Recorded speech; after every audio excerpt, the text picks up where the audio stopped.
What's going on, guys? Vulkan here, and today we're diving back into Immortals Fenyx Rising, and we're talking about what they plan to give players after launch.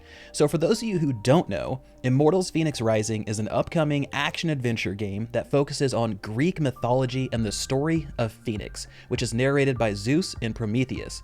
Now, there was a demo available that I played recently, and it was a pretty fun time. It was on STADIA, it worked pretty well, but the game has a lot of things that we like. It has loot, mounts, pets, cosmetics, all sorts of things to collect. The combat felt fun and punchy, plus it has an open world vibe where you can explore the Golden Isle where the game takes place. So overall, I'm looking forward to it. But the big question was whether the game had any plans for post-launch or if this was just a one and done. Either way, people are going to be happy and people are going to be disappointed. Well, luckily the developer released some new info giving us a closer look on where they want to take Immortals after it launches. So we're going to be receiving 3 expansions, and these are going to be tied to a season pass, which is kind of a ballsy move considering the cost, and we're going to have additional free in-game events. So the free stuff is going to be weekly dungeons, daily quests, challenges, and contests, and the season pass is where all the content comes from, and it promises quite a bit, so we're going to break down each chunk. So the first extra we're going to get is a new quest that looks like we're going to be up against some new monsters. Now, we don't know too much at this time, but it looks like it could be some fun. Now, I'm curious how long this is. I feel like they wouldn't hype it up as much if it was just a short experience, but I guess time will tell. You also get a new quest if you pre-order the game, so they're kind of doing this whole like quest thing for incentivization, so we'll see how that kind of plays out.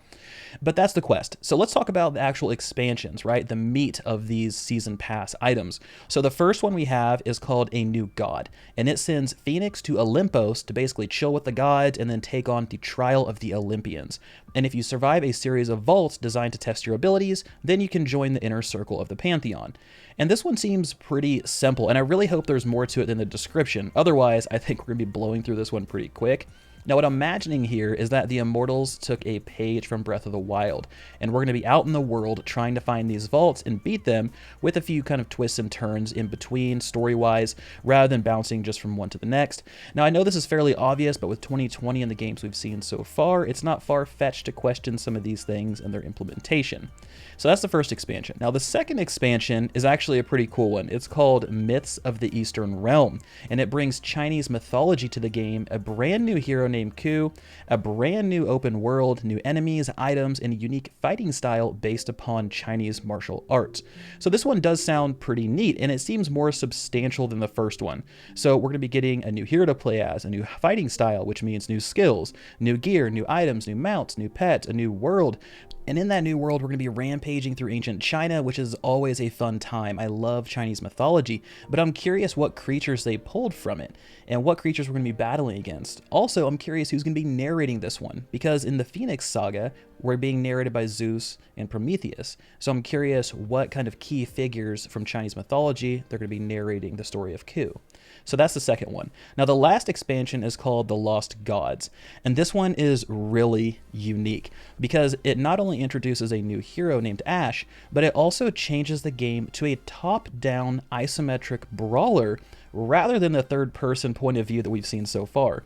And it takes place on a new island, so a new world. It comes with new enemies, battles, and obviously things to collect. So this one seems incredibly ambitious. Like, they're changing a fundamental aspect from the base game in the point of view, and it's either going to be loved or hated by some. But the bigger question is why? Why does this expansion need that? What does it bring to the table that justified changing the perspective of the game? Is it more of a looter experience, a better view of the boss fights? What really made them make this change?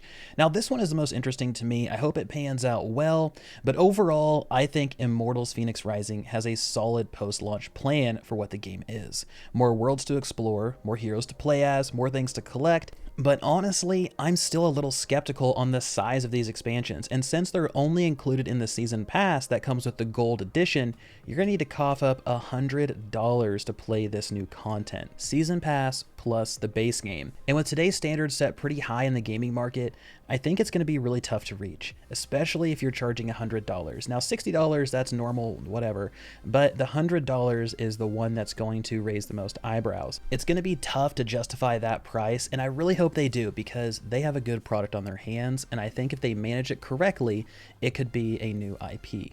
So Immortals Fenyx Rising is launching on December 3rd on PC, Switch, Xbox, PlayStation, Stadia, and Amazon Luna for $59.99 for the Standard Edition and $99.99 for the Gold Edition. So I want to hear from you guys, is this enough to justify the $100 edition plus the Season Pass, or do you think they need to throw some more things in there to help justify that very high price point?